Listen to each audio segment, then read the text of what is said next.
Hello viewers, welcome to my channel. কেমন আছেন সবাই? আশা করছি ভালো আছেন।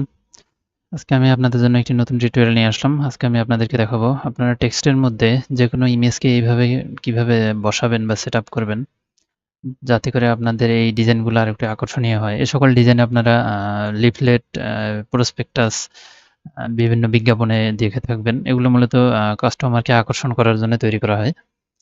তো এটাকে বিভিন্নভাবে করা হয়। আমি আপনাদেরকে একটা পদ্ধতি দেখায় দেব। সবচেয়ে সহজ এবং ইজি পদ্ধতি। তো চলুন ফটোশপে চলে যাই। ফটোশপে গিয়ে আমি একটি নিউ ডকুমেন্ট নিয়ে নিলাম। আমি নিউ ডকুমেন্টের সাইজ রাখবো, হাইট রাখবো, ওয়াইড রাখবো 2000, হাইট রাখবো 2500, রেজুলেশন 150, কালার RGB, এখানে পিক্সেল, তারপরে ক্রিয়েট নিউ ডকুমেন্ট। আমি প্রথমে এখানে টেক্সটটাকে নিয়ে আসি। টেক্সটটা আমি লিখি, এখানে লিখবো ডি, যেহেতু আমি লিখবো ডলফিন, আমি ডি এর উপরে ডিজাইনটা করব।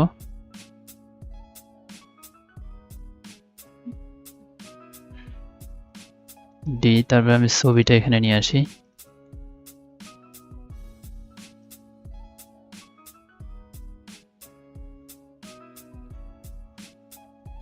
আগে রেজুলেশনটা কমিয়ে ছবিটাকে সুন্দরভাবে টেক্সটের উপরে বসায় নিই। কতটুকু জায়গা আমি রাখবো,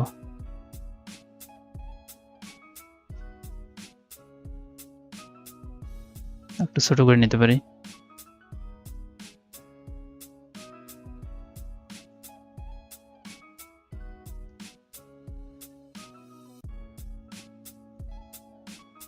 মনে হচ্ছে ঠিক আছে। এখন আমি রেজুলেশনটা আবার বাড়িয়ে দিব। আমি এই ছবিটা একটা কপি করব, কপি লেয়ার, তারপরে উপরের লেয়ারটিকে আপাতত হাইড করে দিব এবং এই লেয়ারটিকে এই টেক্সটের সঙ্গে ক্লিপিং মার্কস করব। তার জন্য ছবিটিকে সিলেক্ট করে কার্সরটি এখানে মাঝখানে নিয়ে এসে, দুটি লেয়ারের মাঝখানে নিয়ে এসে অল্টার চেপে একটা ক্লিক করে দেব। ছবিটি ক্লিপিং মার্কস হয়ে গেল। তারপরে পূর্বের লেয়ারটিকে আবার ভিউ করব এবং এটিকে আমরা এখন ব্যাকগ্রাউন্ডে সরাবো। মেইন সাবজেক্টটাকে সিলেক্ট করব, তার জন্য এটাকে প্রথমে আমি রাস্টারাইজ করে নিলাম। নেওয়ার পর আমি এখানে যাব ফিল্টারে, আমি যাব সিলেক্টে গিয়ে সাবজেক্ট, এখানে একটা ক্লিক করে দেব। একটু ওয়েট করব। সাবজেক্ট মোটামুটি সিলেক্ট হয়ে গেছে। এটা ভালো হয় পেন টুল দিয়ে সিলেক্ট করলে। আপনার পেন টুল দিয়ে ব্যাকগ্রাউন্ড সরাই নিতে পারেন। আমি তাড়াতাড়ি দেখানোর জন্য এই টুলটি অ্যাপ্লাই করলাম। আমি এখন এটাকে ম্যানুয়ালি সিলেক্ট করে নিচ্ছি।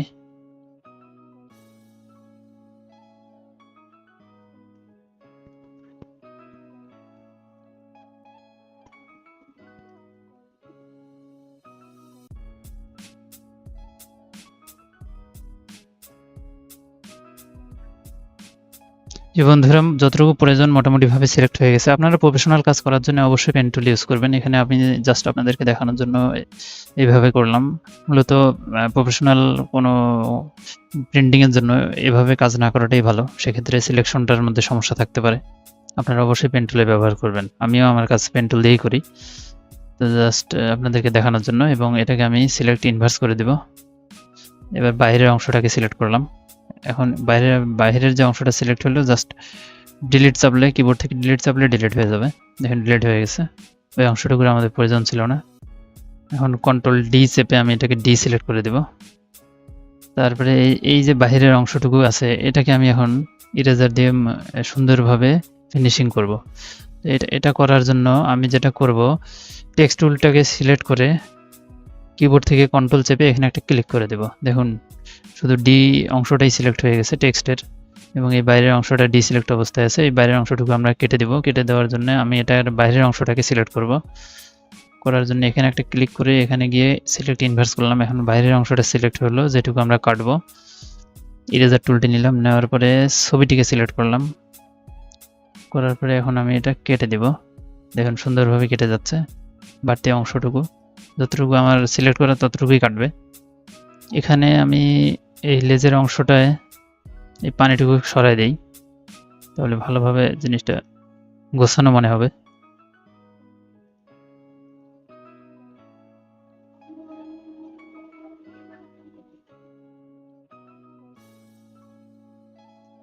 যতটুকু প্রয়োজন আমি ফিনিশিং করে নিচ্ছি।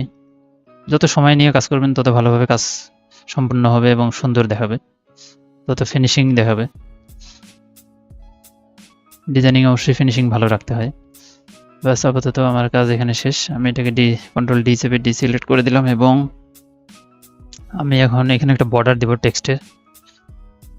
তার জন্য টেক্সটটাকে সিলেক্ট করব, চলে যাব ব্লেন্ডিং অপশন, তারপরে এখান থেকে স্ট্রোকে গিয়ে আমি এখান থেকে একটা কালার নিয়ে নিতে পারি, বা মানে এই কালারটি ভালো দেখাচ্ছে।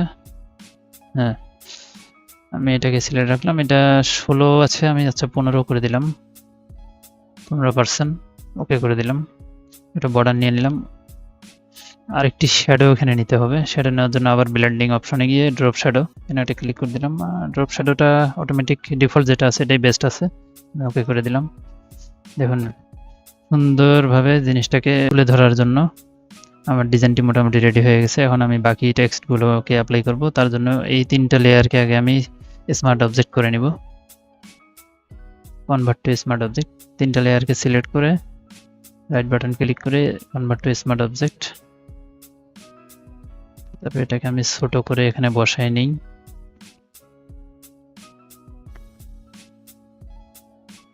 বাকি টেক্সটগুলোকে অ্যাড করে দেই।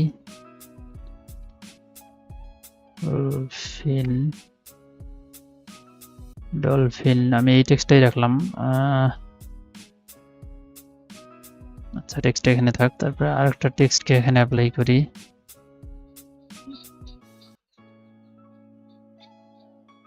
অ্যাপ্লাই করার জন্য এখানে যেটা ডিফল্ট টেক্সট আছে লরাম ইপসাম, এটাকে আমি এখানে রাখি।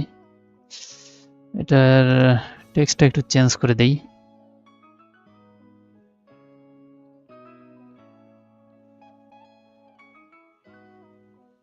এটা রাখতে পারি।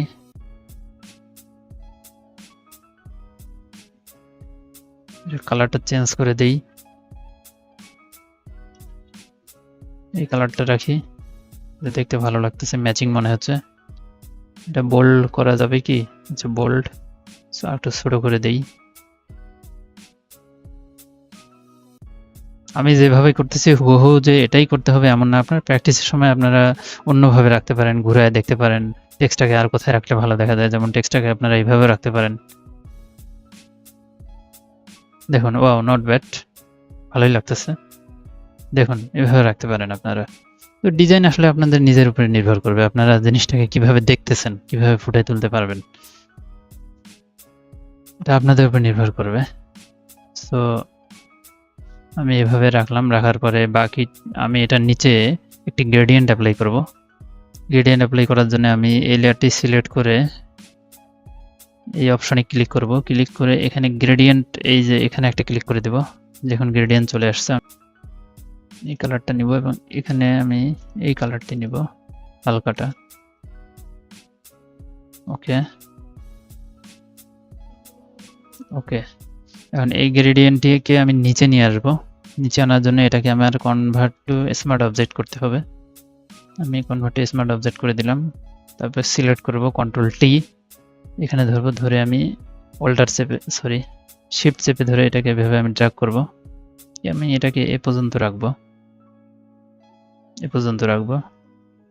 তারপরে আমি এটাকে আরো স্মুথ করার জন্য আমি ব্লার করে দেব। তার জন্য আমি ফিল্টারে যাব, ব্লারে যাব, গজিয়ান ব্লারে গিয়ে 41.5, আচ্ছা ডিফল্ট আছে এটা। আমি আর একটু কমাই দিই বা বাড়াই দিয়ে দেখতে পারি কোনটা ভালো লাগে। এখন ঠিক আছে, এটাকে আমি রাখলাম। অলরেডি ডিজাইন আমার তৈরি হয়ে গেছে। এটা অবশ্য একটু বড় আছে, আমি একটু বড় করে দিতে পারি।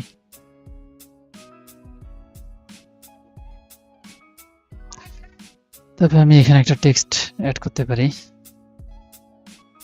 এখানে আমি আমার চ্যানেলের নামটি দিয়ে দিলাম।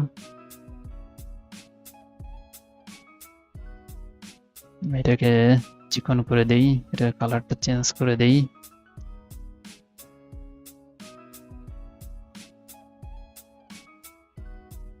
মিডিলে নিয়ে আসি।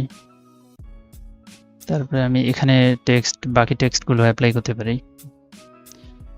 তার জন্য এই লেয়ারটি সিলেক্ট করি, বা এই লেয়ারটি যে কোনো একটি লেয়ার সিলেক্ট রেখে, বা কোনো লেয়ার সিলেক্ট না রাখলেও চলবে।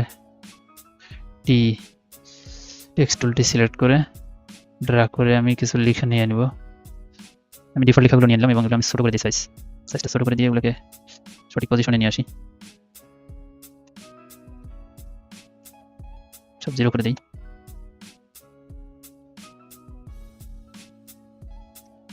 জিরো, ওকে।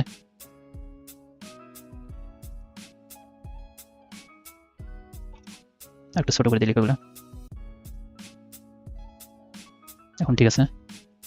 তারপরে প্রপার্টিসে গিয়ে এটাকে সঠিক অবস্থায় বসাই নিব, কালারটা হোয়াইট করে দিই, হোয়াইট করে দিলাম।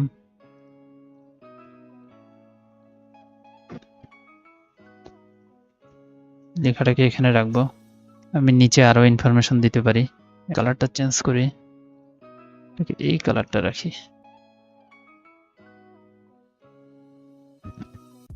ডার্ক ব্ল্যাক নো, এটা ডিপ, এটা ডিপটা রাখি, ডিপ। কালার মূলত একটি ডিজাইনের অনেক বড় একটি অংশ, একটি ডিজাইন কতটা সুন্দর হবে সেটা অনেকটাই কালারের উপর নির্ভরশীল।